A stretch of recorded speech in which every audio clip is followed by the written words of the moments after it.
banyak banget insight yang bisa kita ambil. Terima kasih banyak ya Kak Bunga.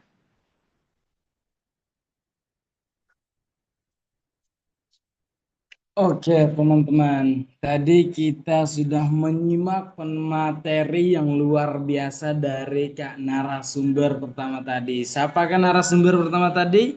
Ya, nggak lain, nggak bukan, yaitu Kak Bunga yang paling luar biasa. Yang semangatnya membara, ingin membagi-bagi ilmu kepada teman-teman. Semoga ilmu yang disampaikan oleh pemateri yang luar biasa ini tadi semoga bisa menjadi bekal teman-teman untuk merubah hidupnya ke depannya nanti. Oke, teman-teman. Nah, teman-teman ngomong-ngomong nih teman-teman. Teman-teman apa pada masih semangat nggak sih dalam melanjutkan ke narasumber kedua ini? Mungkin bisa dijawab di bawah kolom komentar. Masih Kak. Oke, ternyata pada masih semangat semua ini Kak Verlita. Oke, teman-teman, dikarenakan narasumber kita yang kedua ini nggak kalah kerennya, teman-teman. Karena apa? Karena narasumber yang kedua ini mempunyai pengalaman, mempunyai prestasi yang didapatkan oleh narasumber kedua ini. Oke, mohon izin, saya moderator ingin menyampaikan chief narasumber kita yang kedua ini. Adapun pemateri atau narasumber kita pada malam hari ini adalah Kak Rosalinda. Kak Rosalinda lulus sarjana pendidikan guru Madrasah Ibtidaiyah PGMI di Universitas Negeri Fatmawati Soekarno Bengkulu pada tahun 2021-2025.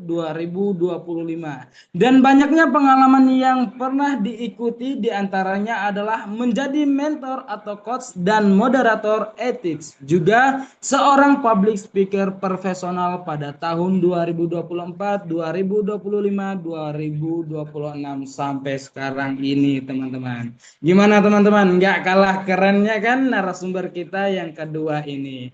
Mungkin langsung saja Kak Rosalinda, teman-teman udah nggak sabar lagi nih untuk mendengar materi yang luar biasa pada kesempatan malam hari ini. Untuk Kak Rosalinda, mungkin waktu dan kesempatannya kita persilakan.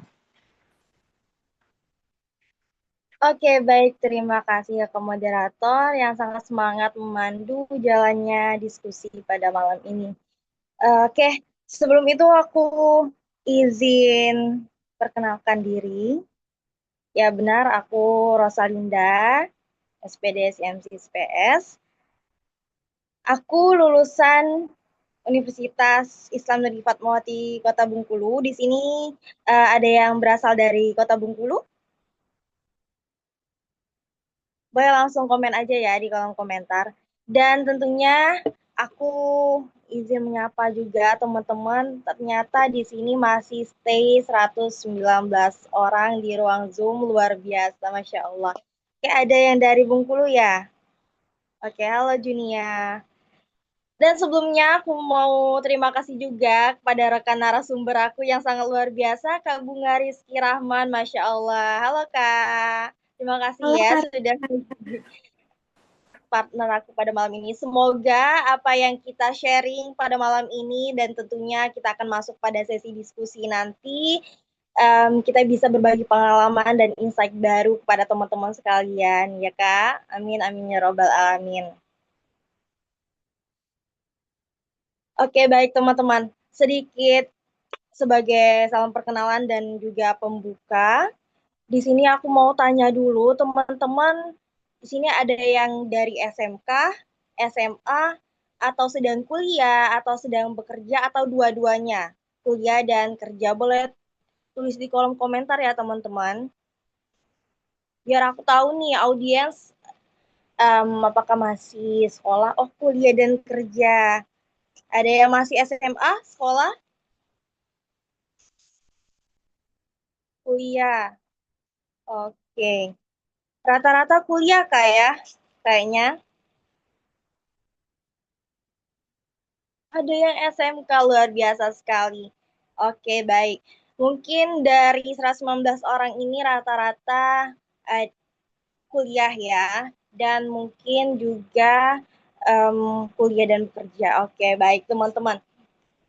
Jadi sudah banyak yang dipaparkan oleh Kak Bunga Rizky Rahman tadi selaku narasumber yang pertama mengenai kepemimpinan teman-teman. Secara garis besar dan secara general memang benar seseorang itu perlu memiliki jiwa kepemimpinan, minimal bisa memimpin dirinya sendiri. Karena apa? Dan teman-teman kita jadi manusia itu tentunya dinamis ya teman-teman, bisa memimpin diri sendiri mengikuti perkembangan zaman. Begitu juga di dunia organisasi dan dunia kerja. Teman-teman, aku sedikit menyampaikan bahwa aku baru saja lulus di November 2025 kemarin, kira-kira baru beberapa bulan, dan aku sudah masuk kerja itu di bulan Agustus, alhamdulillah di GBM PLN.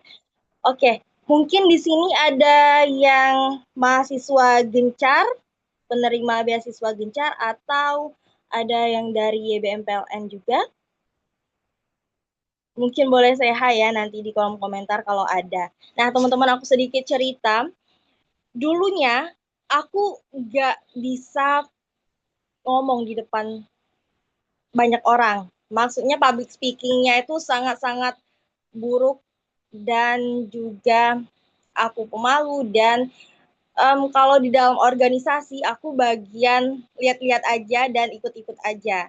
Namun ketika aku di 2023 masuk ke dalam organisasi yang namanya Gencar, Generasi Cahaya Pintar. Waktu itu tetap masuk dalam organisasi di luar kampus karena aku nggak terlalu aktif di kampus pada waktu itu, aku aktifnya di luar dan ternyata hal itu membawa aku bisa mendapatkan pekerjaan hingga saat ini teman-teman. Dan kalau aku pikir-pikir jalan yang dulu aku benci sekarang membawa aku sejauh ini. Nah, di sini kaitannya dengan kepemimpinan dari aku yang orangnya sangat malas berurusan dengan organisasi, sibuk hal-hal yang menurut aku buang-buang waktu pada saat itu. Nah, waktu aku masuk ke dalam organisasi, karena kita membahas tentang kepemimpinan di organisasi dan dunia kerja, karena ini sangat relate dengan kisah perjalanan aku, teman-teman. Jadi aku nggak memberikan begitu banyak materi, namun kita sharing aja. Mungkin ini bisa teman-teman ambil pengalaman dan pembelajaran seperti itu. Jadi teman-teman, ketika aku masuk ke organisasi Gencar, aku dipilih menjadi seorang ketua divisi waktu itu karena aku berasal dari pendidikan, aku menjadi ketua divisi pendidikan. Ternyata menjadi seorang pemimpin itu terlihat kata orang ya teman-teman sangat nyantai, sangat-sangat slow gitu karena kerjaannya nyuruh-nyuruh doang. Mungkin ada teman-teman yang beranggapan enakan jadi anggota atau menjadi leader, menjadi pemimpin? Boleh teman-teman jawab dulu ya. Aku mau lihat menurut teman-teman enakan menjadi anggota atau menjadi leader. Coba boleh di komen ya teman-teman. Anggota atau leader?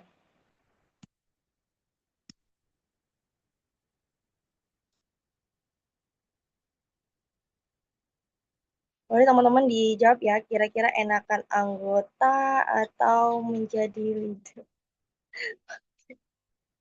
Anggota ya. Oke. Pernah kita dengar pepatah bahwa semakin tinggi jabatan, semakin tinggi kita naik jabatan, semakin tinggi jabatan kita, itu semakin kencang anginnya, semakin besar badannya. Memang benar teman-teman. Kenapa? Karena kalau kita menjadi seorang anggota, ini di dalam organisasi, tentunya kita sudah diberikan job desk 1. Misalnya kamu handle urusan bagian ekonomi nih. Jadi kita fokus pada ekonomi. dan kamu mengerjakan tentang pendidikan. Jadi kita fokus pada pendidikan. Sedangkan kalau pemimpin yang terkadang kita sangat suntuk dan sangat kesal sama pemimpin kita, padahal itu membawa beban yang sangat berat. Kenapa? Ya, dia tidak terjun langsung ke lapangan. Dia tidak mengurus masalah-masalah teknis. Namun, dia hanya mengurus tentang strategi, yang dimana strategi ini, teman-teman, luar biasa sangat pusing dan luar biasa tanggung jawabnya sangat besar. Karena apabila salah strategi, salah penyampaian, terus juga salah pergerakan, maka organisasi atau suatu komunitas kita ini akan dibawa kemana arahnya, seperti itu. Maka benar, secara realita kita lihat di lapangan, menjadi seorang pemimpin berat. Dan dikatakan oleh Kak Bunga tadi, banyak kan orang males ya menjadi seorang pemimpin, leader, ketua gitu, nggak mau. Karena banyakkan orang-orang lebih milih untuk menjadi seorang anggota yang fokus pada teknis di lapangan saja. Sedangkan seorang pemimpin ini di teknis lapangan oke, di secara strategi menggunakan otak oke. Jadi bebannya lebih berat, badannya lebih besar, seperti itu. Oke, next Kak, untuk perkenalan boleh. Seni kepemimpinan dalam organisasi dan dunia kerja. Malam ini aku akan membahas tentang organisasi dan dunia kerja. Boleh next? Oke, apa itu kepemimpinan?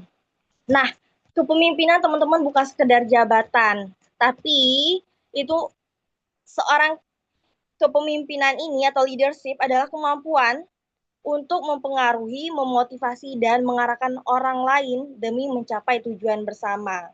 Nah, kebanyakan kita temui di dalam organisasi dan dunia kerja. Biasanya pemimpin ini terkesan tidak memanusiakan manusia. Kita sering menemukan bos atau ketua atau pemimpin yang acuh tak acuh kepada anggotanya atau bawahannya. Padahal pemimpin yang baik itu adalah pemimpin yang merangkul, bukan menekan.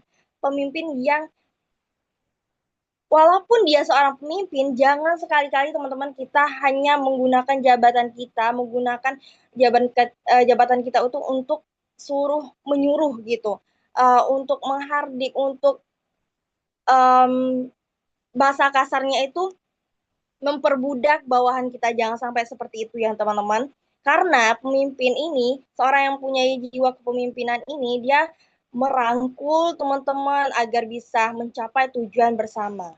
Nah, pemimpin ini tidak menciptakan pengikut, tapi dia menciptakan lebih banyak pemimpin baru. Di sini artinya teman-teman, pemimpin yang baik ini tidak menciptakan pengikut, artinya dia menciptakan dirinya sebagai role model, bukan seseorang yang harus diikut, semua kemauannya harus diikuti, bukan. Tapi pemimpin yang baik itu adalah pemimpin yang bisa menjadikan dirinya motivasi sebagai yang bisa diikuti, role model, contohnya pemimpin yang bijak, pemimpin yang memiliki rasa simpati dan empati. Itu adalah pemimpin yang baik dan akan menciptakan pemimpin yang baru, yaitu bawahan-bawahannya pasti ingin menjadi seorang pemimpin, ketua panitia kah, ketua umum kah, atau bos yang seperti itu. Karena pastilah kita ingin mendapatkan pemimpin atau mendapatkan atasan atau bos yang memiliki jiwa yang seperti itu, jiwa kepemimpinan yang baik. Sehingga pemimpin yang baik itu tidak menciptakan pengikut, tetapi dia menciptakan pemimpin baru. Karena dia telah menjadi role model atau pemimpin yang bijak tadi. Boleh selanjutnya?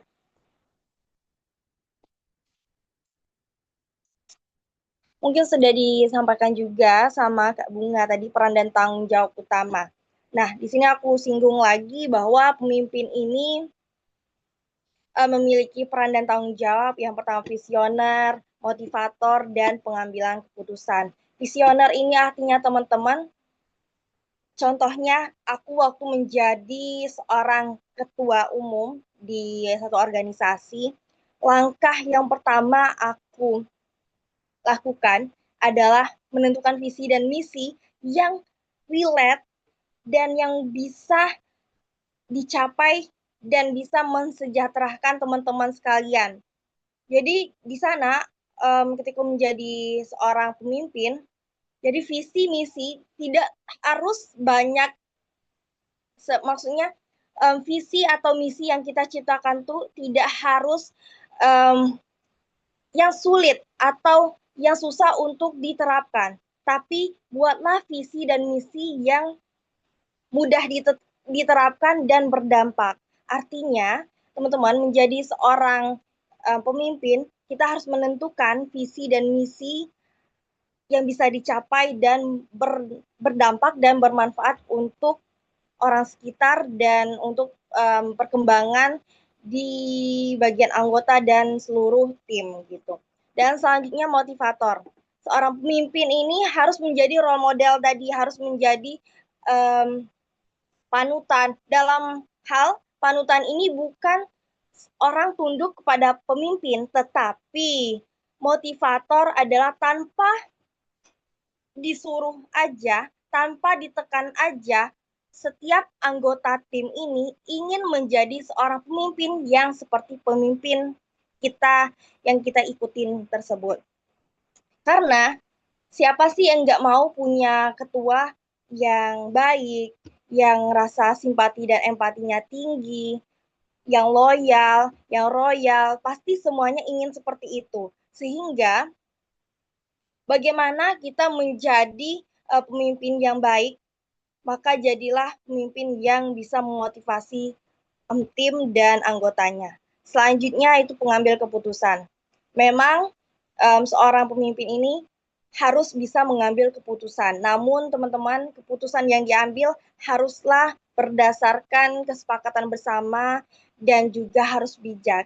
Karena jangan sampai ketika keputusan kita ambil dalam arti secara subjektif atau hanya berdasarkan sudut pandang kita, maka kebanyakan keputusan yang kita ambil secara maksudnya secara tidak musyawarah, maka ini akan berdampak pada kesejahteraan anggota atau rekan kita, seperti itu. Lalu selanjutnya,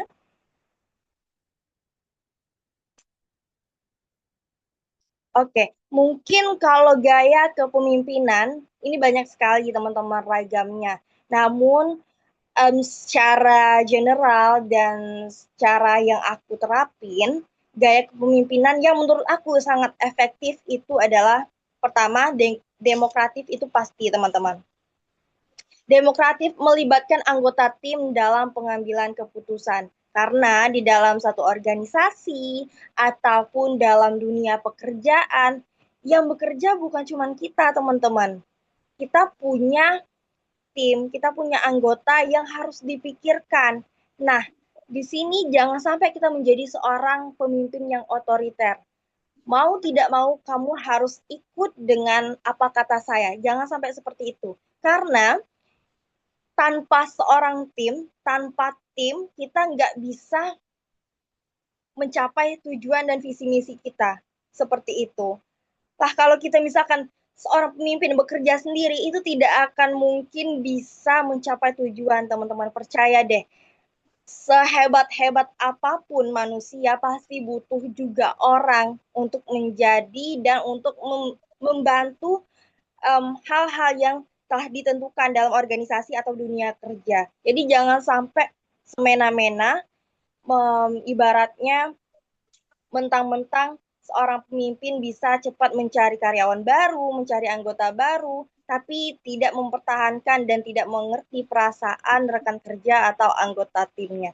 Jangan sampai seperti itu. Makanya gaya kepemimpinan yang efektif salah satunya adalah demokratis. Selanjutnya ada transformasional. Di sini artinya kita tahu bahwa dunia ini semakin lama semakin berkembang. Maka dari itu, kita perlu menjadi seorang pemimpin yang bersifat dinamis atau transformasional.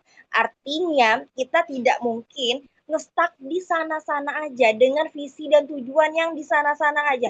Ibarat kata, kita jualan. Kalau jualan baju tidak sesuai dengan tren dan masanya, maka kita nggak akan berkembang, maka masa depan kita akan ngestak di sana-sana aja. Begitu pula dengan dunia kerja dan organisasi, visi dan misi harus terus kita kembangkan, harus kita sesuaikan dengan perkembangan zaman, tentunya dengan perubahan yang positif. Ini juga demi kemajuan di organisasi tersebut ataupun dunia kerja. Apalagi teman-teman di dunia pekerjaan. Aku udah masuk di dalam dunia kerjaan, perkantoran di lingkungan korporat itu dari 2023, namun menetap kerja di bulan Agustus kemarin. Jadi aku lihat bahwa setiap dekade, setiap musim itu, setiap semesternya kita ada evaluasi terus-menerus. Pemimpin kita terus meminta evaluasi dari hasil kerja kita. Itu kenapa? Karena kita jangan sampai mengulangi kesalahan di masa lalu atau kesalahan-kesalahan yang seharusnya bisa kita handle dengan adanya perubahan zaman yang lebih canggih. Sehingga teman-teman, kalau teman-teman di kampus mengikuti organisasi dan juga di dunia pekerjaan, mungkin di perkantoran, teman-teman, yuk kita menjadi seorang yang melek digital dan jangan sampai mau ngestak di sana-sana aja. Ini berlaku juga ke seluruh teman-teman. Kenapa? Mungkin walaupun sekarang kita bukan seorang pemimpin atau kita masih karyawan atau anggota, percayalah, teman-teman semua nanti akan menjadi seorang yang besar, seorang yang mempunyai jabatan tinggi, insya Allah, amin. Sehingga teman-teman sangat perlu menjadi seorang pemimpin yang pertama demokratis dan transformasional. Selanjutnya itu melayani secara atau servant. Di sini teman-teman artinya jadilah seseorang, kita nih misalkan pemimpin, perlakukan orang sebagaimana kita ingin diperlakukan. Ingat, perlakukan orang sebagaimana kita ingin diperlakukan. Kalau kita tidak suka dibentak, kalau kita tidak suka dihardik, maka jangan lakukan itu. Terkadang bos-bos yang mungkin dia menyepelekan karyawan, dia hanya ingin menekan tanpa memberikan ruang atau memberikan kesempatan mereka untuk tumbuh. Jadi aku pernah mendengarkan curhatan teman aku, dia harus bisa desain grafis, padahal job desk-nya bukan desain grafis, tapi bosnya terus-menerus memaksa dia untuk bisa desain grafis. Nah, tentunya untuk bisa desain grafis perlu modal, perlu pelatihan. Nah, si bosnya ini nggak mau tahu, pokoknya bisa desain grafis tanpa memberikan pelatihan ataupun memberikan kesempatan dia untuk belajar. Jadi tiba-tiba kamu harus ini, kamu harus itu. Jangan teman-teman. Kalau kita nggak suka diperlakukan kayak gitu, maka cobalah nanti ketika menjadi seorang pemimpin, belajar memanusiakan manusia. Ketika saya di organisasi menjadi ketua umum, ini saya bukan membanggakan diri saya, teman-teman. Ini sekedar penilaian dari teman-teman anggota dan teman-teman tim, bahwa mereka lebih suka ketua yang berbaur, duduk sama rata dengan anggotanya, daripada ketua yang hanya berada di satu kursi, sedangkan semua anggotanya di bawah. Mereka memang terkadang terlihat tidak ada bedanya antara ketua dan anggota. Namun, ketika kita bisa duduk merangkul anggota-anggota lain, duduk bersama, tidak ada jabatan di sana, semuanya seperti tim, adik kakak, saudara, maka teman-teman percayalah dengan gaya kepemimpinan seperti itu, anggota-anggota atau rekan kerja lebih semangat bekerja, lebih merasa dihargai teman-teman. Apabila kita tidak hanya menekan dan tidak menggunakan jabatan atau profesi kita yang lebih tinggi ini menjadi sebuah senjata. Tapi jadilah orang yang tetap rendah hati dan terus merangkul tim dan rekan-rekan kerja. Walaupun mereka bawahan, mereka tidak sepantaran dengan kita, jangan kita anggap mereka seperti budak, tapi jadilah mereka ini sebagai teman, saudara, dan sahabat, agar mereka merasa dihargai dan lebih semangat untuk bekerja. Lalu selanjutnya, mungkin aku percepat ya teman-teman, karena kita udah menuju waktu 20:19 ya. Oke, nah di sini kita membahas tentang komunikasi seorang pemimpin. Oke, sorry, komunikasi efektif.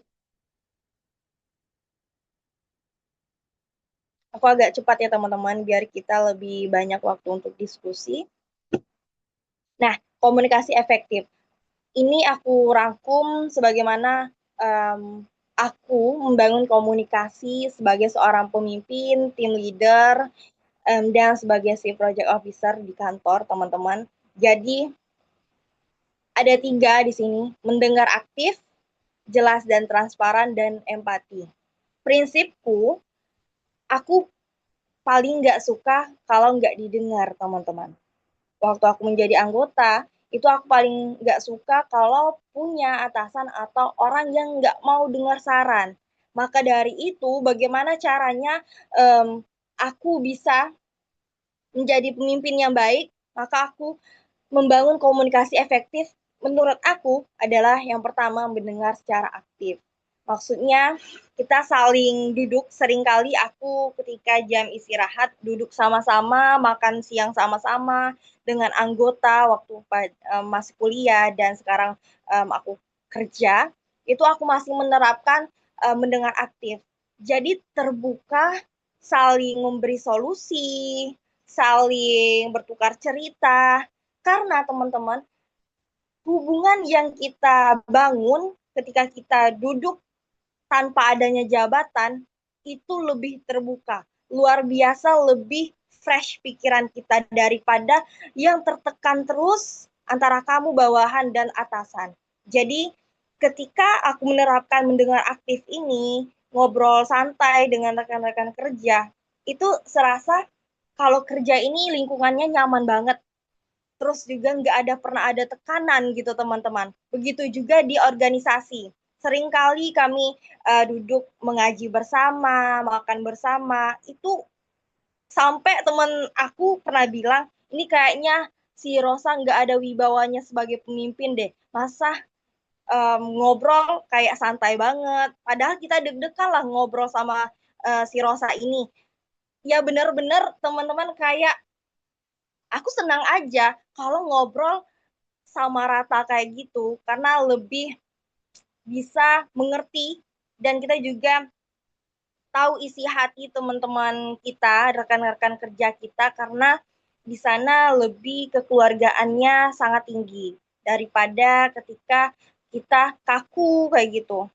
Selanjutnya adalah jelas dan transparan. Hindari ambiguitas, sampaikan visi dan feedback dengan bahasa yang mudah dimengerti. Nah, di sini kalau aku menerapkan jelas dan transparan ini, setiap komunikasi teman-teman harus transparan, harus jelas. Nggak ada miskomunikasi. Terkadang juga terjadi miskomunikasi. Aku lebih suka mengobrol lewat telepon teman-teman, karena seringkali mungkin sering ya terjadi miskomunikasi itu ketika kita cuman berkomunikasi melalui chat.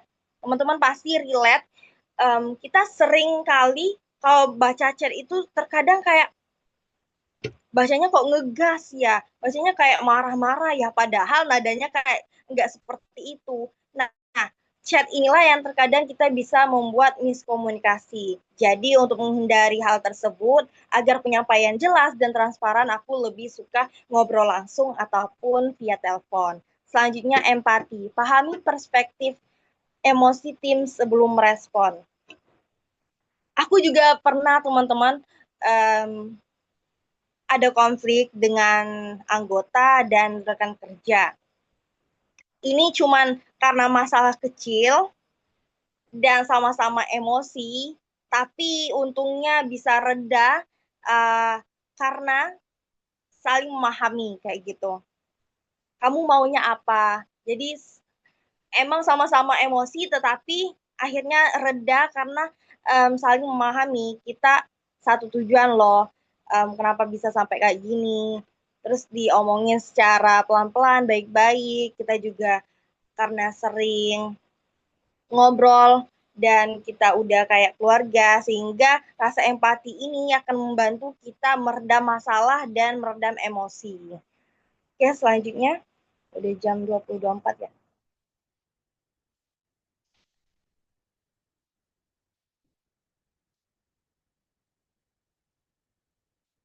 Mungkin untuk mengatasi konflik dan masalah, kita next aja. Mungkin ini lebih ke pertanyaan nanti ya.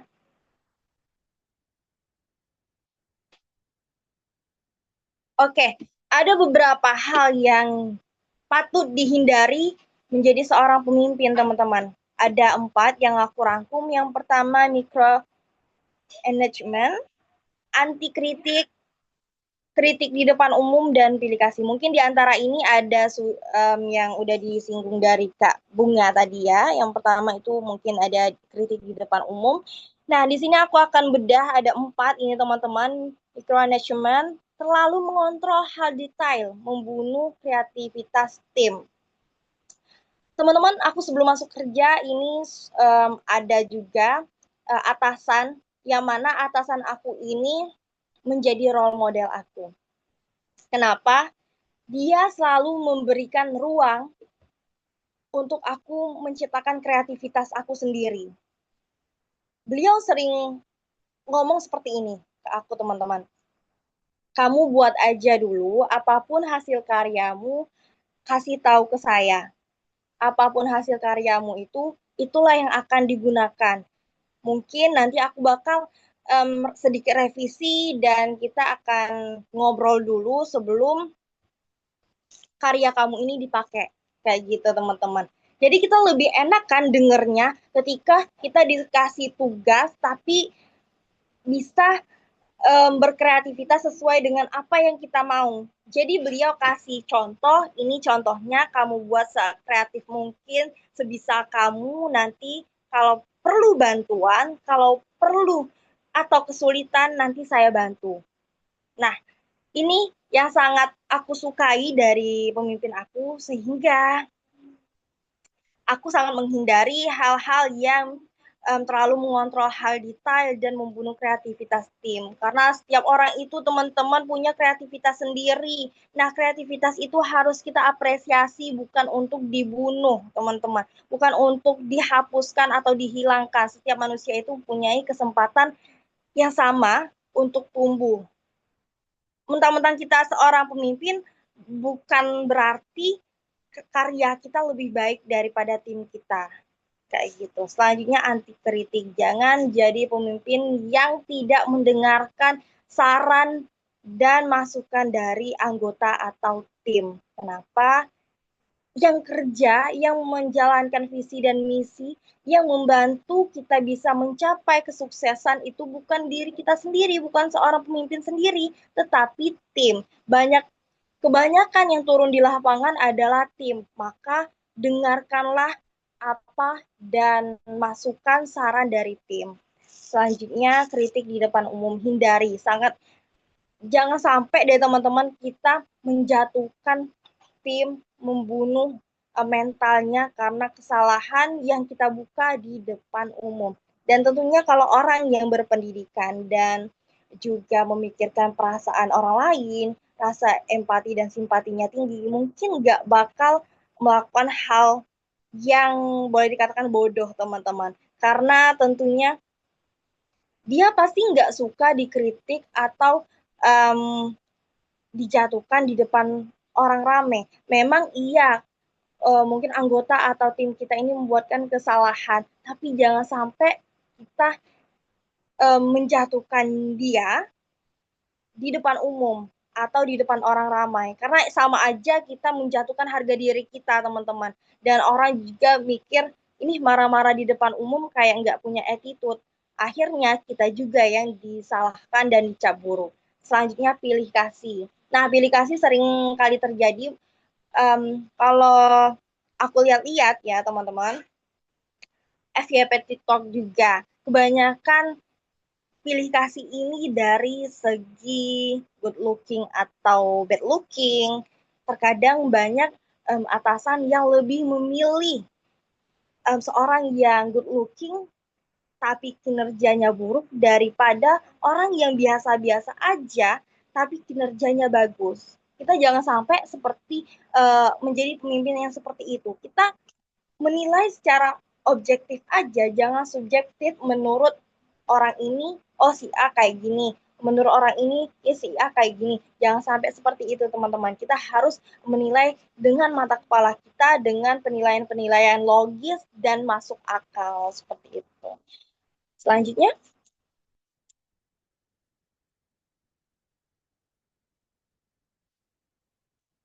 oke, ini aku tulis berdasarkan pendapat dari anggota tim aku, Gincar, dan rekan-rekan kerja aku. Bahwa kualitas pemimpin yang dicintai tim itu adalah visi yang menginspirasi. Artinya dia visi ini tidak hanya melibatkan kesenangan pemimpin saja, tapi juga memikirkan kesejahteraan dari anggota tim. Selanjutnya, integritas tinggi. Dia tidak hanya menekankan kamu harus disiplin, kamu harus bertanggung jawab, tetapi dia tidak mencontoh. Nah, di sini artinya integritas tinggi, kita harus menjadi role model. Kita jangan sampai hanya menuntut orang atau rekan kerja kita bisa mematuhi aturan yang ada, tetapi kita tidak mematuhi aturan itu. Jangan sampai kita mau orang saja yang menjalankan, tetapi kita tidak menjalankan. Maka jadilah pemimpin yang memiliki integritas tinggi yang bisa menjadi motivasi bagi para tim dan para anggotanya. Selanjutnya memiliki empati yang tulus. Tentunya kita sangat senang ya kalau mempunyai pemimpin yang perhatian, yang loyal, royal juga, yang sangat baik dan tulus hatinya, suka membantu. Maka tipe pemimpin seperti ini yang sangat dicintai oleh tim, empati tulus dan suka menginspirasi. Setiap hal kecil, hal yang mungkin itu enggak terlalu hebat, tapi sedikit keberhasilan, sedikit rasa semangat dari tim itu patut dan perlu diapresiasi. Begitu teman-teman, mungkin udah jam 20:31 ya, jam setengah 9. Itu saja materi yang dapat saya sampaikan. Mungkin lebih kurangnya bisa kita tanya jawab. Dan itu saja dari saya. Terima kasih. Mohon maaf apabila terdapat salah kata. Kembali ke moderator.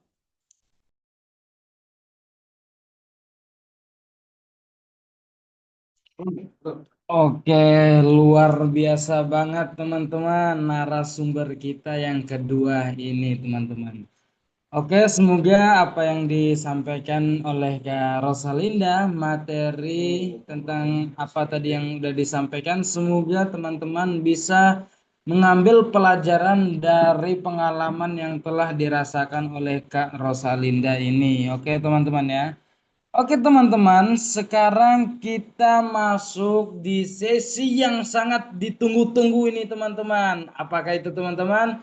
Yaitu sesi tanya jawab. Mungkin teman-teman dari tadi ada ganjel dalam hatinya atau dalam pikirannya kepada pemateri tadi atau materi yang telah disampaikan oleh dua narasumber yang luar biasa tadi. Di sini teman-teman bisa langsung tanya di bawah kolom chat. Boleh juga banget jikalau teman-teman langsung on-cam suara juga nggak apa-apa teman-teman. Oke? Untuk teman-teman ada yang bertanya kepada Kak Bunga atau Kak Rosalinda, mungkin bisa diketik di kolom komen teman-teman. Apakah ada?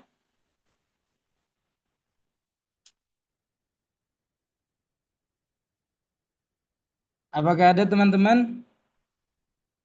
Masih tetap semangat ya teman-teman. Sekarang kita masuk di sesi tanya jawab teman-teman. Mungkin di kolom komentar ada yang mau bertanya.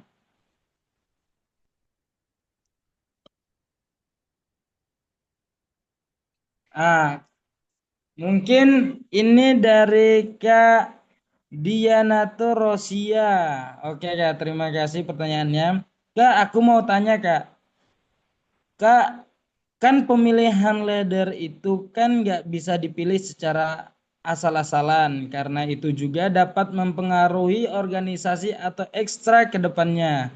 Nah, tapi jika pemilihannya itu secara pihak, bagaimana Kak?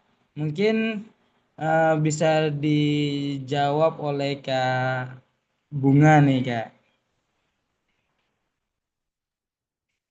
Oke, sebelumnya ini ada pertanyaan dari Kak Diana Turosia yang bertanya kalau misalnya ketika ada pemilihan leader, itu tapi pemilihannya itu secara sepihak bagaimana?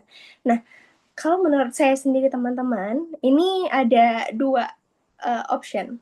Nah, sebenarnya kalau dari pandangan saya, pemilihan sepihak itu berarti kan dipilih oleh seseorang atau sebuah kelompok kecil, bukan dari bagaimana pemilihan suara sebagaimana semestinya. Ya, sebenarnya kalau misalnya ini terjadi, ada beberapa dampak yang bisa terjadi memang. Dampak negatifnya, yang pertama, anggota dari seorang pemimpin yang dipilih dengan cara seperti itu, dia sering merasa anggotanya sering merasa dia akan jadi leader bukan karena dipercaya tapi karena dipilih oleh orang di atas. Seperti yang kayak saya katakan tadi, mohon maaf. Sebenarnya seorang pemimpin itu bukan hanya dari jabatan aja, tapi dari pengaruhnya. Jadi ketika memang situasional ya, ketika seorang pemimpin ini tidak mau dipilih dengan cara hanya seorang atau sepihak, maka tunjukkanlah kepemimpinan itu seperti apa. Jangan hanya mempengaruhi, maksudnya jangan hanya memakai jabatan itu hanya untuk mengambil nama, tapi tunjukkan bahwa kamu itu memang berdampak dan berpengaruh. Karena dampak negatif dari pemilihan seperti itu memang banyak banget, teman-teman. Anggotanya kurang respect, misalnya instruksinya sering diabaikan karena merasa Allah dia dipilih hanya oleh sepihak, bukan karena potensi dalam dirinya, sehingga dia sulit untuk membangun wibawanya.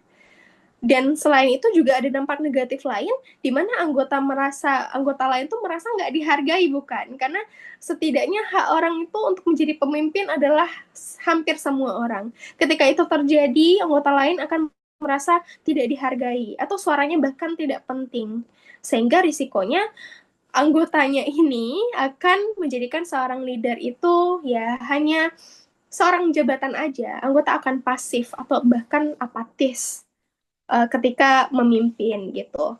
Tapi kalau misalnya ada pemilihan seperti itu, tapi kan ada syaratnya, beberapa syarat ya. Misalnya dalam kondisi darurat atau organisasinya baru berdiri nih, atau sudah ada kriteria yang jelas dan objektif, ada evaluasi terbuka di kemudian hari, itu menurut saya nggak serat flag itu dengan syarat-syarat yang sudah saya jelaskan tadi. Sehingga kalau misalnya kamu ditunjuk menjadi leader dalam situasi seperti itu, tunjukkan pengaruhmu bukan sebagai jabatanmu gitu. Seperti kata Kak Rosa tadi juga, bagaimana kita berkumpul dengan tim, bagaimana kita berkomunikasi dan tunjukkan dampak dan pengaruhmu, itu fine-fine aja. Karena leader bukan sekedar ditunjuk, tapi harus diakui. Karena kekuasaan itu bisa diberikan, seperti saya katakan. Tapi kepercayaan itu harus dibangun. Jadi kalau misalnya kamu dalam situasi seperti itu, ya tunjukkan bagaimana kamu bisa memberikan dampak positif bagi tim-tim kamu. Seperti itu. Oke, mungkin itu jawaban dari saya, Kak. Kak Rosa, apakah ada tambahan?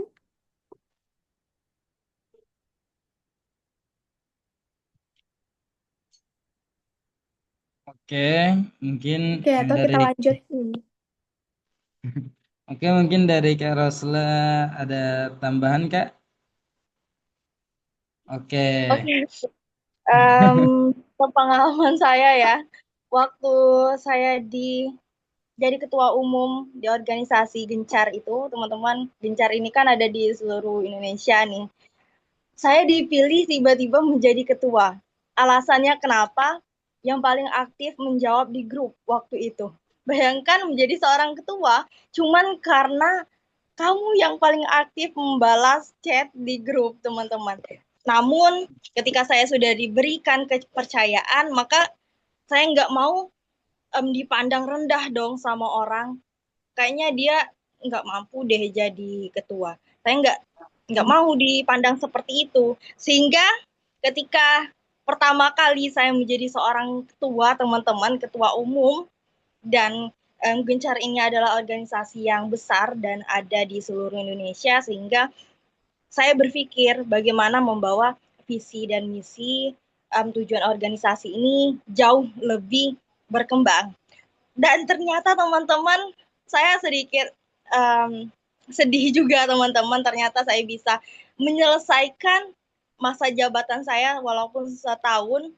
Dan kemarin waktu awards ya teman-teman, saya menjadi ketua terbaik di seluruh Indonesia di ulang tahun Milad YBM PLN ke 19 tahun.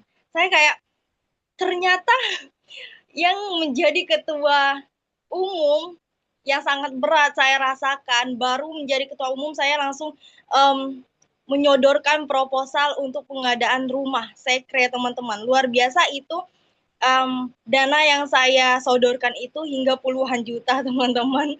Dan akhirnya saya dipercaya dan saya terus bagaimana membuat rumah ini bisa menjadi rumah pemberdayaan masyarakat. Saya bukalah ada 5 pilar, itu ada pendidikan dan kesehatan. Di bulan pertama itu buka les privat gratis, terus juga sanggar gratis. Itu luar biasa teman-teman, memang berat menjadi seorang pemimpin, namun saya ingin bagaimana caranya berdampak dan mendapatkan skill yang luar biasa untuk dunia kerja.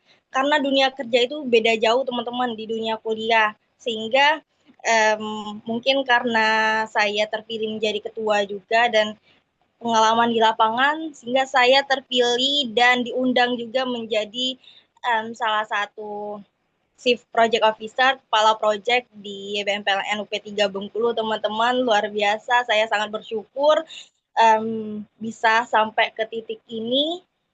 Cuman karena aktif di grup, teman-teman. Jadi ketika kalian diberikan kepercayaan, jangan pernah patahkan kepercayaan itu, malah kalian harus hidupkan kepercayaan itu. Kalau kalian ditantang, ya tantangin teman-teman, jangan sampai menciut dan takut mengambil resiko, karena kalian nggak akan pernah tahu apa yang kalian kerjakan sekarang yang akan membawa kalian menjadi pribadi yang lebih baik. Kayak gitu aja sih teman-teman, mungkin dari aku. Terima kasih. Oke, gimana Kak Diantur Rosia? Udah dijawab ya Kak pertanyaannya Kak? Oke, sekarang mungkin ada pertanyaan lagi ini Kak dari Kak Abdullah. Kak, cara mengatasi orang yang tidak didengerin kita ketika sedang ngomong di depan itu gimana ya Kak caranya? Nah, mungkin dari Kak siapa nih? Kak Bunga atau Kak Rosalinda mungkin bisa dijawab Kak. Mungkin dari Kak Rosalinda bisa Kak dijawab pertanyaan dari Kak Abdullah Kak. Kak, cara mengatasi orang yang tidak dengerin ketika kita sedang ngomong di depan itu gimana ya Kak caranya? Kak Oke, Abdullah. terima kasih Kak Moderator. Aku mau tanya dulu nih sama Kak Abdullah ya. Ini orang yang berbicara atau kamu yang berbicara tapi nggak didengerin? Itu, karena ini agak ambigu ya. Antara seorang yang berbicara, dia nggak didengerin, atau kamu berbicara tapi nggak didengerin. Itu gimana? Boleh on mic mungkin Abdullahnya?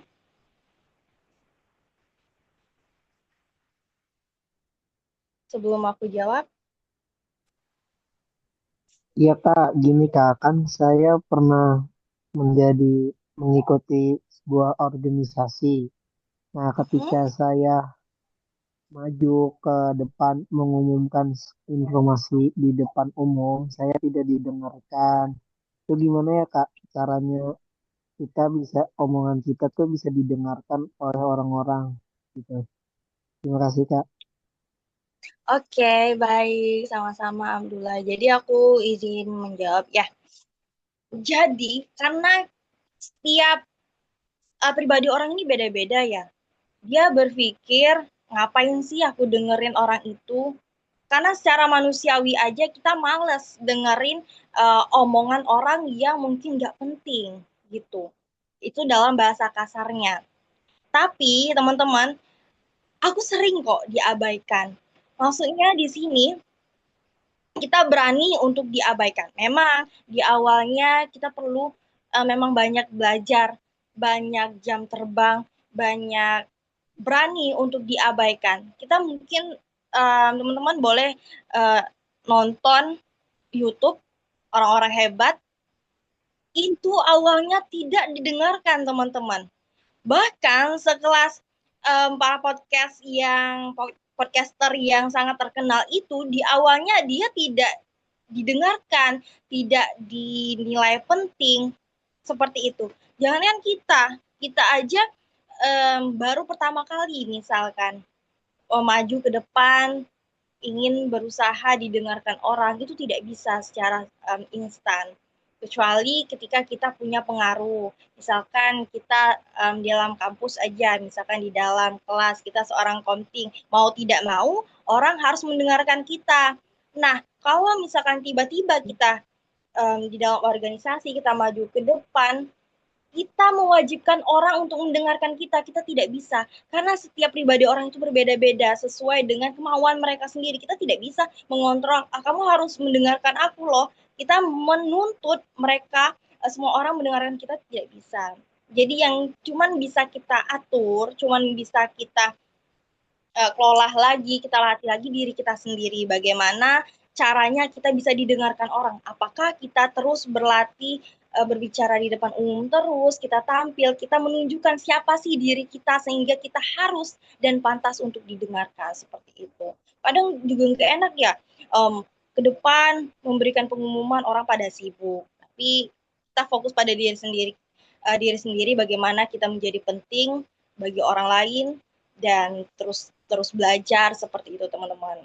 Menurut aku itu aja sih, karena kita tidak pernah bisa mengontrol orang, yang bisa kita kontrol adalah diri kita sendiri. Kita jangan berkecil hati, dinilai kecil oleh orang lain, tapi dengan dikecilkan orang lain, kita bisa menjadi besar dengan cara belajar, dan terus belajar. Mungkin itu saja, mungkin ada tambahan dari Kak Bunga, terima kasih.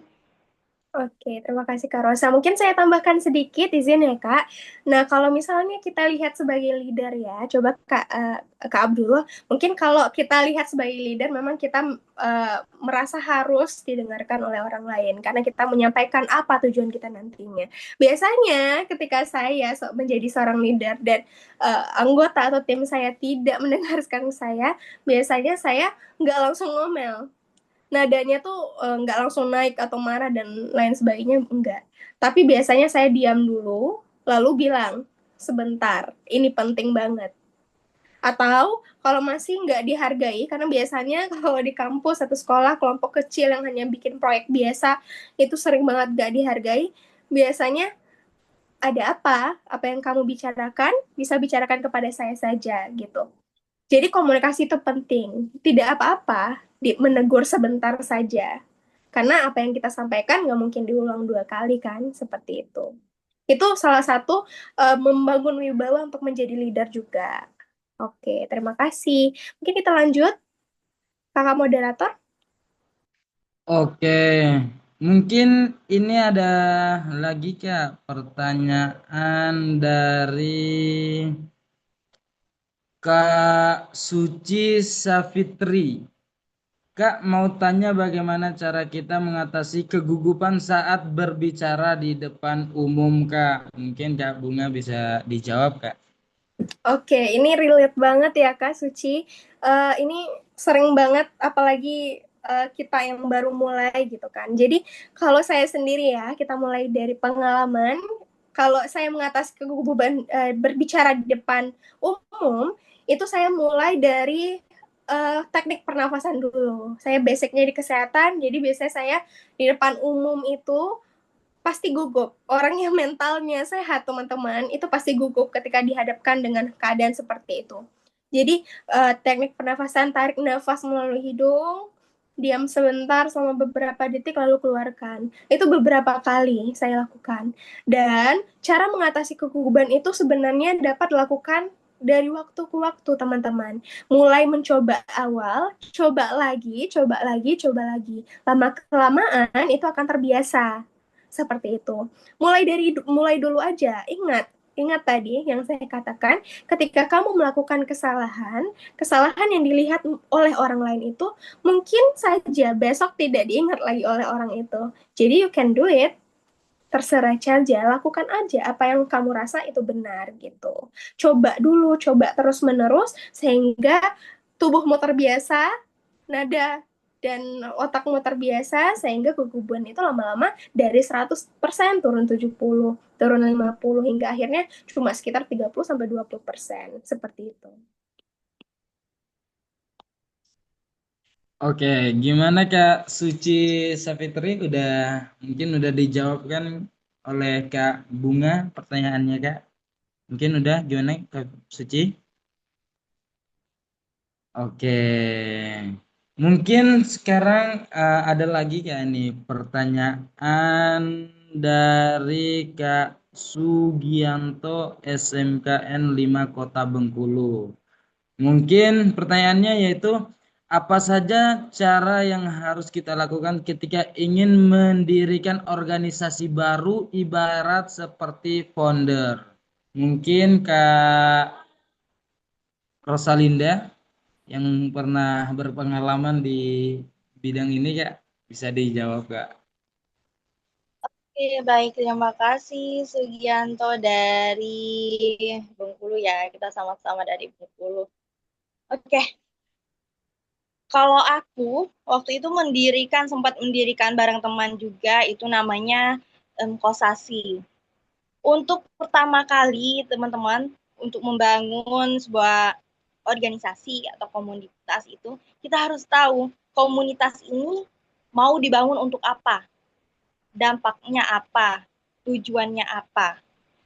Kalau komunitas Salam Sadar Indonesia yang kayak aku dan teman dirikan itu adalah fokus pada aksi kemanusiaan, di mana di sana tempat pemberdayaan dan juga tempat ruang belajar, sehingga ketika kita tahu tujuan dan arah organisasi ini, maka semuanya akan mengalir. Kalau misalkan kita tidak tahu tujuannya, organisasi ini mau dibawa kemana gitu, jadi susah untuk membangun organisasi, karena ya tujuan aja kita nggak punya. Contohnya juga waktu SMP, organisasi yang baru saja dibentuk, itu adalah Teater Mahkota Dewa. Nah, teater ini tujuannya dibentuk adalah untuk merangkul dan menjadi ruang belajar orang-orang yang menyukai sastra Indonesia seperti puisi, seperti dialog, drama, puisi, dan lain sebagainya. Nah, sehingga ketika kita sudah tahu tujuannya mau dibawa kemana, maka ya kita tinggal mencari tim, mencari teman yang punya kesamaan tujuan. Nah, jadi yang pertama itu tentukan tujuan, lalu carilah rekan. Lebih baiknya kita sudah punya rekan atau perkumpulan. Misalkan perkumpulan kita ini sama-sama suka ngeband nih. Misal kita ambil aja ya anak zaman sekarang SMK gitu suka main band gitu. Nah, ketika kita ada perkumpulan antara 2 orang lebih sampai 5 orang suka main band gitu, maka tujuan dari pembentukan band ini adalah kita bisa membuka les gitu, bisa jadi suatu band yang terkenal kah. Maka ketika sudah ada tujuan dan sudah ada orang-orangnya, maka kita bentuk seperti itu. Jadi yang paling penting itu adanya tujuan dan orang-orang yang mau masuk ke dalam perkumpulan itu sendiri. Paling minimal 2 orang dalam satu organisasi baru yang harus dibentuk. Dan namanya juga organisasi lebih dari 1 orang. Dimulai 2 sampai 4 orang, 5 orang untuk pertama, teman-teman. Jadi kayak gitu mungkin dari untuk pertanyaan Sugianto ya. Tujuan, visi misi dan juga orangnya. Kayak gitu Sugianto ya. Iya. Sugi. Semangat ya. Oke. Oke, gimana Kak Sugianto? Mungkin udah dijawab ya Kak oleh Untuk sih Kak, Kak. jadi kalau mau narik agar organisasi kita ada naungan itu gimana Kak biar resmi ada penanggung jawabnya, ada kolaborasi suatu mitra kayak pembinal. Nah, kalau ini kita bentuk dulu organisasinya, misalkan dalam lingkup sekolah, nanti banyak step-stepnya gitu. Kalau misalkan kayak Kosasi ini ya, kita membangun kepercayaan dulu. Pertama kita bisa bikin dari Instagram. Kalau pertama kali komunitas Salam Sadar Indonesia itu kita buka seperti Instagram.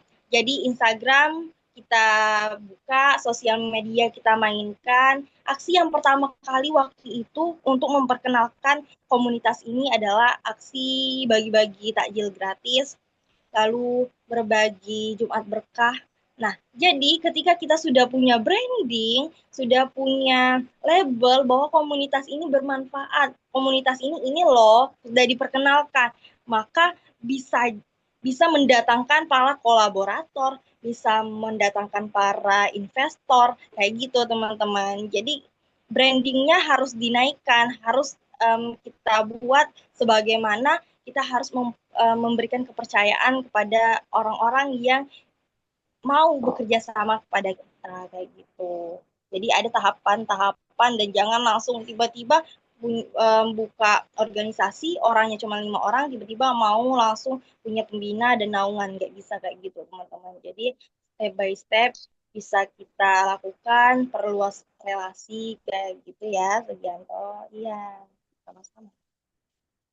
Oke, gimana teman-teman mungkin udah dijawab ya oleh Kak Rosalinda. Mungkin ini ada pertanyaan lagi nih Kak. Dari Kak Nurma Diniati. Izin bertanya Kak, apabila kakak harus memilih salah satu, mana yang lebih penting untuk pemimpin muda? Kemampuan memimpin tim atau kemampuan berbicara di depan publik? Terus mengapa? Nah, mungkin ini bisa dijawab Kak oleh Kak Bunga atau Kak Rosalinda. Mungkin Kak Bunga aja nggak apa-apa. Oke, Iya. mungkin izin menjawab ya, Kak Norma. Kalau dihadapkan dengan dua pilihan ini, sebenarnya kedua pilihan ini saling berhubungan satu sama lain. Tapi kalau harus tetap memilih, saya memilih jadi pemimpin dulu. Kenapa? Karena ketika kita menjadi seorang pemimpin, tadi ada learn. Kita maksudnya lead, learn. Kita terus belajar. Ketika kita memilih menjadi seorang pemimpin dulu, kita mulai belajar bagaimana sih kita mengatur konflik misalnya, mengambil keputusan yang sulit, menjaga semangat tim bagaimana, dan yang paling penting adalah ketika kita menjadi seorang pemimpin, kita diharuskan untuk berbicara dengan tim kita, anggota kita, benar?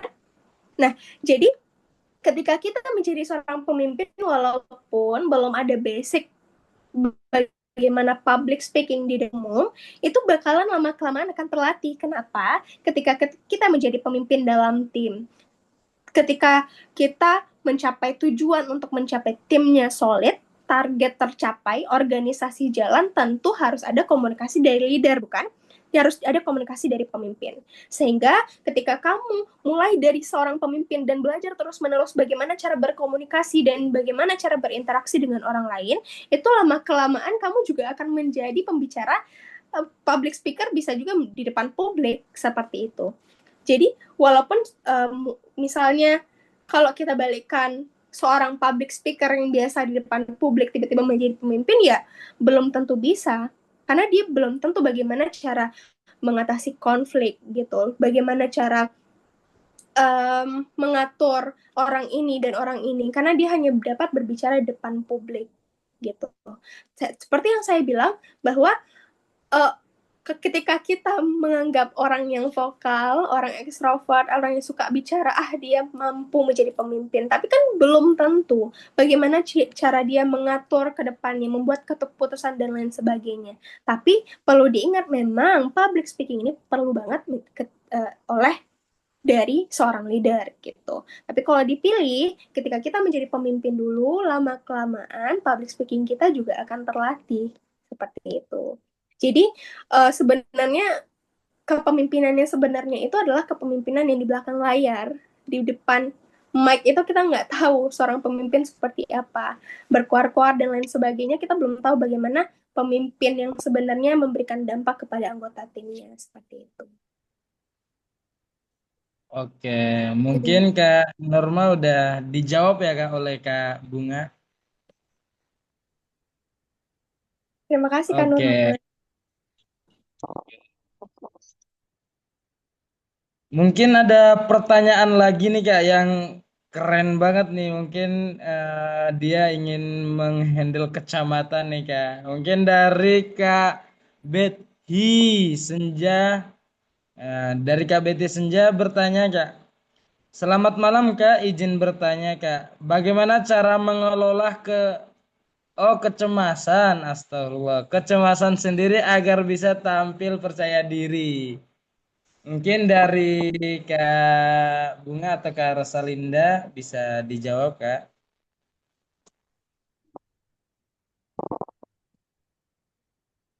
Mungkin Kak Rosalinda bisa minta tolong dijawab, Kak.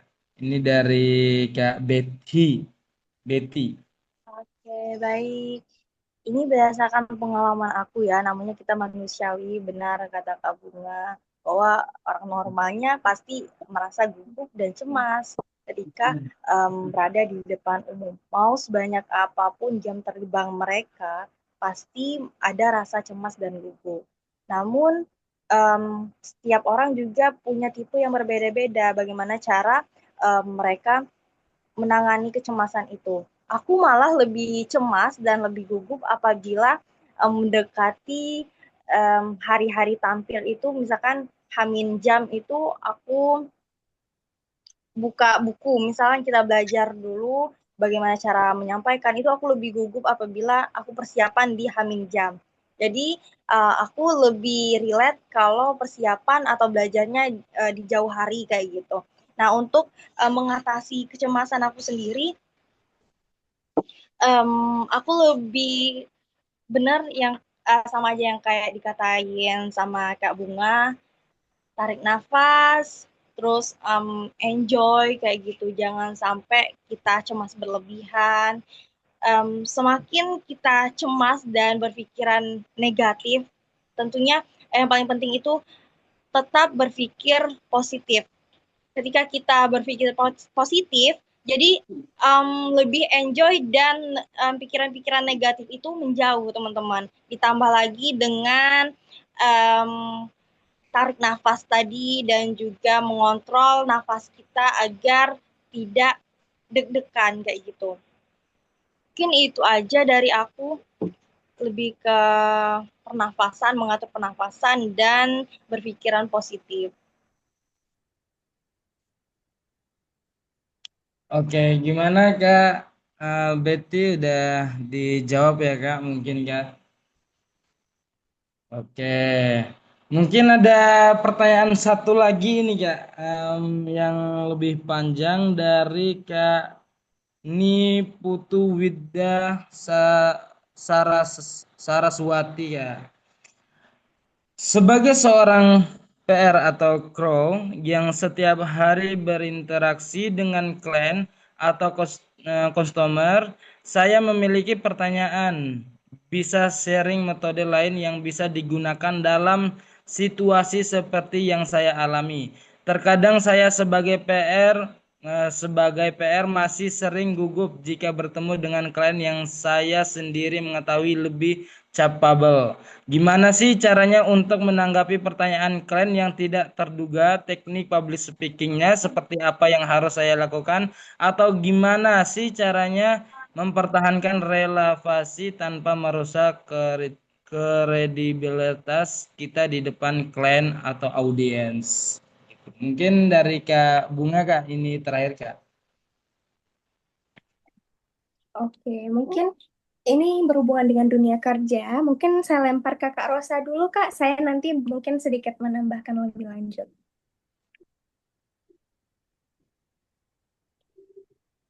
Boleh, Kak Rosa, diizin dipersilakan. Oke, baik, aku izin membacakan lagi ya. Ini sepertinya pertanyaannya um, Kak siapa ya tadi ya? Oh, Kak Kak Niputi Niputu. Widya ya. Ini kayaknya Kak Widya ini seorang public relation ya di kantornya. Ya benar Kak. Jadi terkadang kita mendapatkan customer atau klien yang pertanyaannya di luar nalar ya. Kayak nggak sesuai dengan apa yang kita bayangkan. Namun percayalah, sejauh-jauhnya pertanyaan klien atau customer itu nggak bakal terlalu meleset dari hal yang perlu kita bahas. Misalkan dia membahas tentang stakeholder atau bagaimana caranya kita membuat pelatihan. Misalkan kalau di saya ya Kak, biasanya ngobrol ke klien itu nggak jauh dari pembahasan tentang ekonomi, nggak jauh membahas tentang hubungan masyarakat, nggak jauh tentang pemberdayaan masyarakat. Sehingga ketika saya pasti akan mendapatkan pertanyaan-pertanyaan tentang seputar ekonomi itu. Nggak mungkin tiba-tiba klien yang sudah saya ajak ketemu atau kita melakukan meeting, nggak mungkin dia membahas seputar kesehatan seperti itu.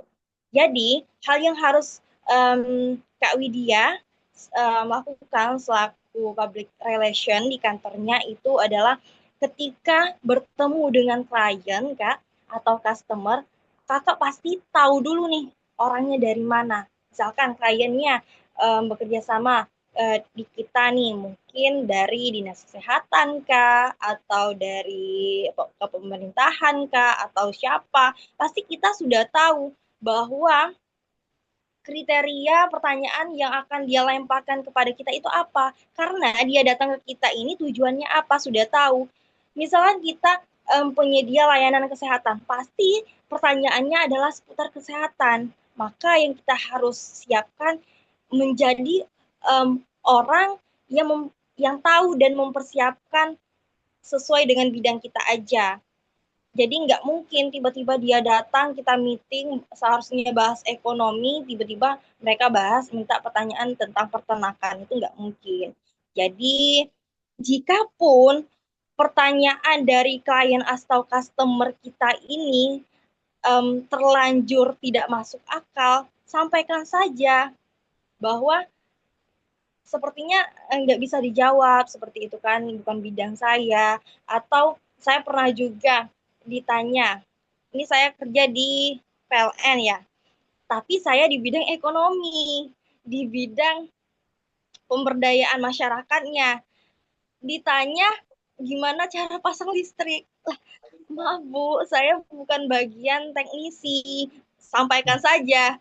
Dan tanya juga, kira-kira meteran listrik ini untuk pasang AC berapa ya? Saya nggak bisa menjawab, karena itu memang bukan bidang saya, sampaikan saja. Daripada kita sok tahu menjawab, seperti itu.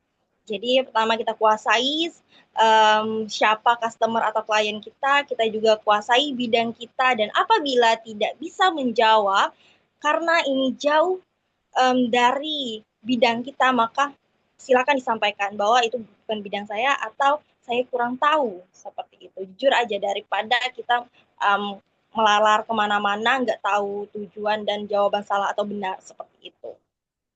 Oke, mungkin sedikit menambahkan juga ya Kak, sesuai dengan pengalaman saya. Jadi mungkin kita mirip juga Kak. Saya sering banget untuk pengabdian ke masyarakat yang tentunya ya karena latar belakang saya kesehatan, ini sering berinteraksi dengan masyarakat. Ya, sering banget ada pertanyaan yang benar-benar tidak expect di saya dan juga kadang masih belum sampai ke dalam keilmuan saya. Tapi dalam teknik public speaking yang saya pelajari ya, ketika kita berbicara dengan orang lain yang mungkin lebih tinggi, lebih capable di depan kita, ketika ada pertanyaan seperti itu, kita tidak bisa semata-mata untuk menjawab sembarangan. Karena takutnya adalah ketika kita menjawab sembarangan, kita terkecam atau terlihat seperti ya dibuat-buat seperti itu. Jadi akui saja apa yang ketidaktahuan kita, bagaimana caranya. Biasa saya bilang maaf Ibu, untuk saat ini saya pernah mendengar mengenai hal tersebut. Tapi mungkin informasi lebih dalam dari apa yang Ibu sampaikan ini nanti akan saya gali lebih dalam lagi seperti itu. Mungkin di pertemuan selanjutnya akan kita bahas lagi Bu, setelah saya cari informasi lebih lanjut. Nah, biasanya seperti itu saya ketika ilmu saya belum sampai ke sana. Karena kalau kita salah jawab, bisa jadi kita akan dicap sembarangan, bakalan nggak dipercaya lagi deh gitu. Jadi jangan takut untuk salah, jangan takut untuk tidak tahu, tapi cari jalan utama, cari jawaban yang benar-benar membuat kita itu masih ada ilmu, ya walaupun kita tidak tahu, seperti yang saya sebutkan tadi. Oke, terima kasih. Oke, gimana Kak? Nih Putu Widya mungkin udah dijawab oleh dua narasumber yang sangat luar biasa ini ya. Gimana? Mungkin udah dijawab ya Kak? Oke, terima kasih. Sama-sama. Oke. Mungkin teman-teman dikarenakan waktu sudah terbatas ya. Jikalau teman-teman masih mempunyai pertanyaan lagi atau masih ganjal dalam diri teman-teman, bisa banget nih teman-teman langsung saja bertanya kepada Kak Bunga dan Kak Rosalinda melalui sosial medianya ya teman-teman. Tadi dari Kak Bunga mungkin udah diberikan Instagramnya atau sosial medianya tadi teman-teman. Oke. Oke, sebelumnya terima kasih kepada narasumber dan juga terima kasih Bu sebesar-besarnya kepada teman-teman atas antusiasnya untuk bertanya pada sesi tanya jawab kali ini teman-teman. Oke, sekarang kita masuk kepada closing statement narasumber. Selanjutnya kita memasuki sesi closing. Closing statement pertama akan disampaikan oleh Kak Bunga. Kepada Kak Bunga dipersilakan Kak untuk memberikan closing statementnya Kak.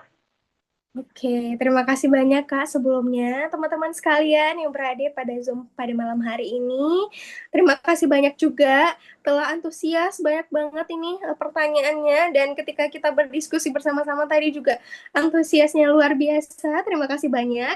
Semoga ilmu yang saya sampaikan dan Kak Rosa sampaikan ini bermanfaat. Dan teman-teman bagi yang ingin memulai, coba jadi leader, you can do it first, coba aja dulu. Kalau ada salah ya itu awal langkah untuk menuju kesuksesan. Nah, teman-teman, mungkin ini banyak banget pertanyaan yang belum kita jawab ya. Nanti boleh hubungi saya lewat email yang saya berikan tadi atau boleh ke Instagram dan juga LinkedIn yang ada di kolom chat yang saya berikan. Dan terima kasih banyak teman-teman. Mohon maaf jika ada kata-kata yang salah ketika penyampaian materi tadi. Mungkin kita lanjut ke moderator. Oke, gimana teman-teman? Ya, sekarang kita masuk ke statement closing yang kedua dari narasumber kedua yaitu Kak Rosalinda. Kepada Kak Rosalinda, mungkin diberikan closing statement-nya, Kak. Oke, baik. Terima kasih moderator atas kesempatannya. Jadi, closing statement pada malam ini, saya minta maaf juga teman-teman apabila terdapat salah kata ketika penyampaian materi sharing yang saya berikan tadi. Dan semoga pengalaman yang saya share di sini bisa menjadi satu pelajaran juga untuk teman-teman. Yang baiknya mohon disimpan dan yang buruknya mohon ditinggalkan atau dibuang saja. Dan teman-teman, sebagai anak muda ya, di sini ada yang SMK, ada yang kuliah, dan ada yang kerja. Jangan patah semangat apapun peluang dan juga apapun kesempatan yang ada, coba aja. Karena kita tidak tahu keberuntungan mana yang menghampiri kita lewat apa seperti itu. Pokoknya semua opportunity atau semua hal yang menghampiri, yang penting positif, coba aja semua. Yang penting walaupun sekarang kita tidak merasakan manfaatnya, percayalah setiap yang terjadi, setiap yang kita jalankan sekarang itu pasti ada hikmahnya dan siapa tahu itulah yang bisa membawa kita lebih sukses dan lebih maju tanpa yang kita bayangkan sebelumnya. Semoga teman-teman di sini sukses semua, menjadi kebanggaan orang tua dan juga yang sedang bekerja, yang SMK dan kuliah. Semoga semuanya bisa diberikan jalan untuk menuju kesuksesan dan menjadi pemimpin yang hebat. Amin. Amin ya robbal alamin. Terima kasih teman-teman waktunya pada malam ini. Semangat terus untuk kita. Wassalamualaikum warahmatullahi wabarakatuh. Wah, luar biasa banget teman-teman. Pada kesempatan hari ini Kak Bunga dan Kak Rosalinda, saya selaku moderator berterima kasih banget ya Kak. Setelah apa ilmu yang telah Kakak berdua berikan kepada kita semua, semoga bisa menjadi patokan untuk merubah hidupnya ke depan lantas. Terima kasih antusiasnya Kak Bunga dan Kak Rosalinda. Gimana teman-teman? Kita sudah mendengar materi atau tanya jawab tadi dari dua narasumber yang luar biasa ini, teman-teman. Intinya teman-teman, jangan takut untuk gagal ya. Karena dari kegagalan tersebut bisa menjadi pelajaran bagi kita untuk melangkah maju ke depannya, teman-teman. Ingat, jangan takut gagal.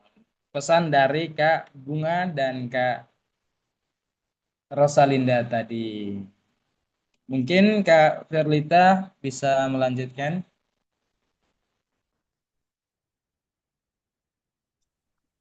Oke, selanjutnya penyerahan sertifikat secara simbolis kepada narasumber yang akan diberikan langsung oleh Ketua Panitia kita.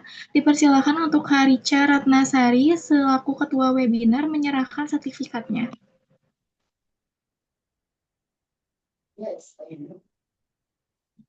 Baik, terima kasih kepada MC, Kak Bunga.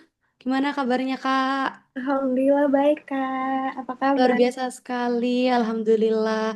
Ini ada sertifikat sebagai bentuk apresiasi dari kami karena sudah memberikan ilmu kepada teman-teman semuanya pada malam hari ini dan juga teman-teman sangat aktif ya Kak dari awal sampai akhir tadi. Luar biasa sekali. Saya juga mendengar betapa luar biasanya dan sangat mudah diingat ya materinya. Mohon diterima Kak Bunga. Mungkin bisa dibantu pandu untuk dokumentasi.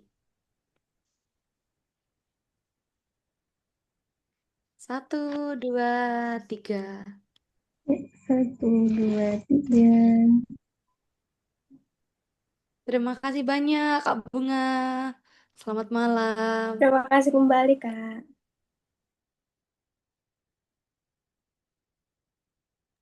Selanjutnya Kak Rosa. Halo Kak Rosa. Halo, Kak Dika. Masya Allah. Gimana kabarnya Kak? Baik, Alhamdulillah. Kak Dika sendiri apa kabar? Alhamdulillah baik. Terlihat senang sekali ya Kak hari ini bisa sharing sama teman-teman tadi. Ya, senang banget, Kak Rika. Alhamdulillah, luar biasa sekali Kak Rosa, mohon diterima. Ini bentuk apresiasi dari kami atas ilmu yang sudah diberikan kepada teman-teman yang ada di sini semua, termasuk saya juga Kak. Saya juga belajar hari ini dari Kak Rosa dan juga Kak Bunga. Mohon diterima, Kak Rosa.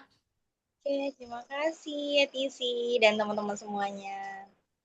Boleh dibantu untuk dokumentasi? Ya, baik. Boleh senyum termanisnya. 1, 2, 3. Oke, terima kasih. Terima kasih Kak Rosa dan Kak Bunga. Selamat malam.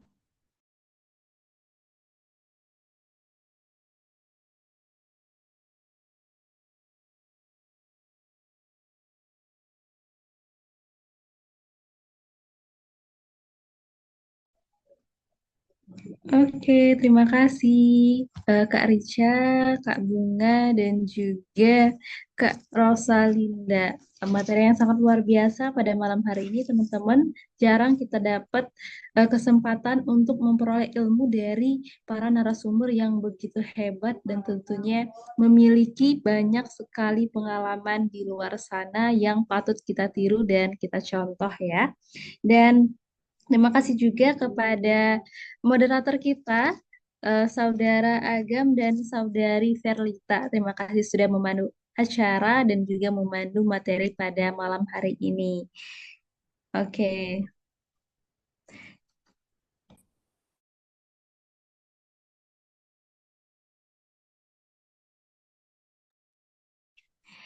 Nah, teman-teman, tak lupa pula kami sampaikan terima kasih yang sebesar-besarnya kepada sponsor. Ada begitu banyak banget sponsor dari kita. Ada Duta Media Digital Sablon, Duta Website Indonesia, Millennial Planner ID, Simpul Sedekah, Servis Laptop Jogja, PT OTCA Indonesia, Herianas Business Group, Duta Properti Nusantara, Kipoko, Egri Raya, ISO Tour and Travel, Rumah Kreatif Selaras DC, Yes Community, dan juga Setara Indonesia. Terima kasih juga kami sampaikan dan ucapkan kepada media partner ETC, ada Rumah Peluang, webinar gratis, dan juga seminar gratis yang senantiasa selalu support kami dalam mencari ilmu.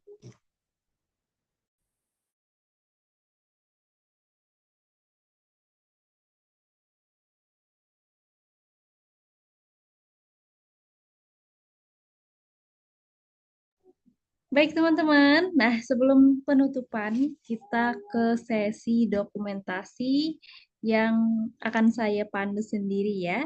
Dimohon kepada peserta webinar untuk on cam dan bersiap untuk foto bersama. Dan boleh kita mulai ya. Dari slide pertama nih teman-teman. Boleh. 1, 2, 3, senyum termanisnya. Kita lanjut ke slide kedua, boleh? Minta senyum termanisnya ya teman-teman. Ini ada 6 slide, masih stay ya. 1, 2, 3. Slide ketiga. Boleh, 1, 2, 3. Slide selanjutnya. 1, 2, 3. Oke, next. Slide kelima ya. 1, 2, 3. Senyum termanisnya, ini slide terakhir. 1, 2, 3.